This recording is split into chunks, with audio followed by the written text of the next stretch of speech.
What is port and service scanning and why do we perform it? We have the answers for you up next. You're watching IT Pro TV.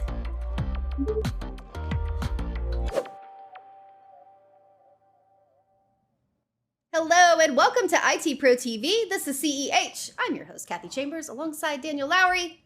Hi. I made the folks some promises. I told them. That was your first mistake. I promised that we were going to give them answers today. So, well, we I may. think maybe we'll do that. Maybe they'll like them. Maybe they We're won't. Who chatting knows? scanning. Here a scan, there a scan. Yeah. It is that scanning portion of Yeah. the old.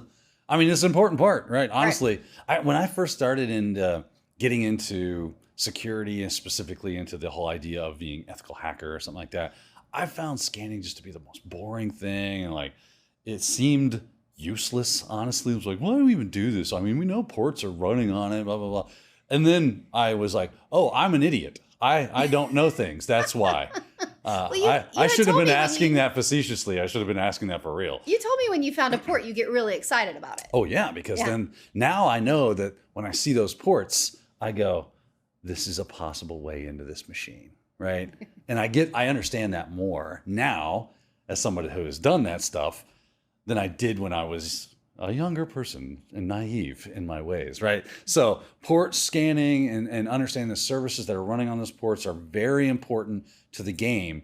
It's where you start. It's where it all begins. It's where the tale of your epic has its impetus, right? I'm using every big word I can think of to make this show. But we need to be able to do that. So that's what we're going to look at today. Figure out how do we do or understand the reasoning behind it. What are some of the elements that are involved in that? Get some definitions under our belts, and even look at some of the output of that to just try to give it a little more tangibility.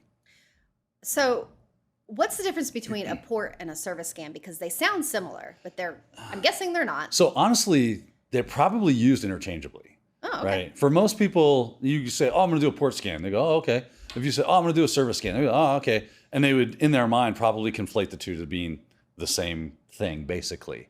There is subtle difference in the two. So I think it's a good idea for us to kind of like know what those differences are, as small and minute as they may be. So let's start off with what is a port scan, right? So a port scan is simply scanning a live host for open ports. And this takes us back to networking fundamentals, right? This is the idea that I assume that you already know how to do some networking and have crossed that bridge already at this point in your career and in this point in the game, so that when you come here, I say ports, you go, heck yeah, I got you. Well, let's keep going. What's next, player? And I'm like, oh, okay, great. So that's the idea. What ports are open that are allowing for network connectivity to a live host, right? When you move into the idea of a service scan, it's, okay, there's a port open, but what service is running on that port? What network service is available to me on that port? So the port and the service are kind of an intertwined thing. The service runs on the port and the port facilitates the service. But at the very bottom of the heap there, they're kind of different, but so related that if you hear someone say a port scan or a service scan, you're probably thinking the same thing at that point. But I just wanted to make that distinction. So, why do we do these scans? What's the purpose? Yeah. Well, honestly, if we're starting at the very beginning, I think we've already covered a little bit of that ground with, we're doing it because we want to find out what ports are open, what services are open, but even more than that, right? Even beyond the idea of what ports are open, I want to know, if I know what service is running, I can now start to narrow my focus down to vulnerability, right? And ultimately, that's the end game for us, right? That's what we're looking to do. This is an intermediary step to finding those vulnerabilities. So I want to see, oh, what possible. That's why I said I get excited now when I see a port, because I go, one of these ports has got to have a vulnerability. And it's just up to me to do my due diligence and find out where that vulnerability is and exploit it so that I might gain the access that I'm looking for, right? So that's really the big purpose of why we do port and service scans. Is I want to know what ports are open and what services they're running so that I can start to narrow my focus down to the vulnerabilities that they may run. But you got to start somewhere, right? I first need to understand, where is this box even open before I can start checking doorknobs and see if I can actually walk through. right? So that's why it's important. Okay. So I know there are a lot of Yeah. ports and services, but what are some common ones that we should be familiar with? Oh, well, honestly, hopefully, again, going back to that networking fundamentals idea, hopefully if you're here with us, you should already have a few of them right on top of your head that are just so common that it would be impossible for you to be unaware of them. And that when you see that port is open, and just by the number, you would know what they are. I've listed quite a few of them in the episode notes, the learner resources, I guess they'll be in.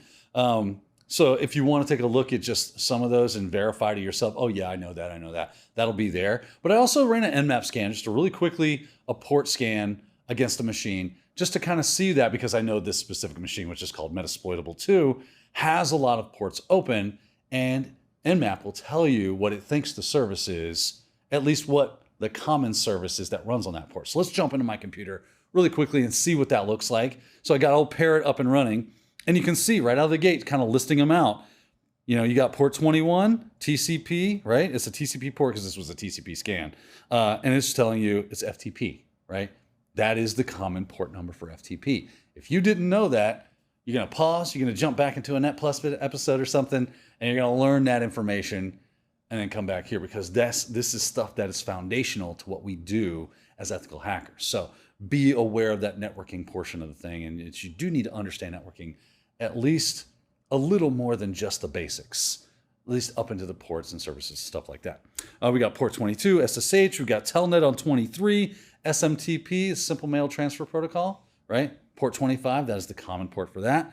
This box is horribly, horribly vulnerable, because I'm just seeing a bunch of services, and the more services I see, the more excited I get, because if port 21 doesn't work, if I don't find a way in through FTP, well, maybe SSH has got a problem. Or, hey, look at that SMTP. Yeah, maybe it's running a bad version of that or something to that effect.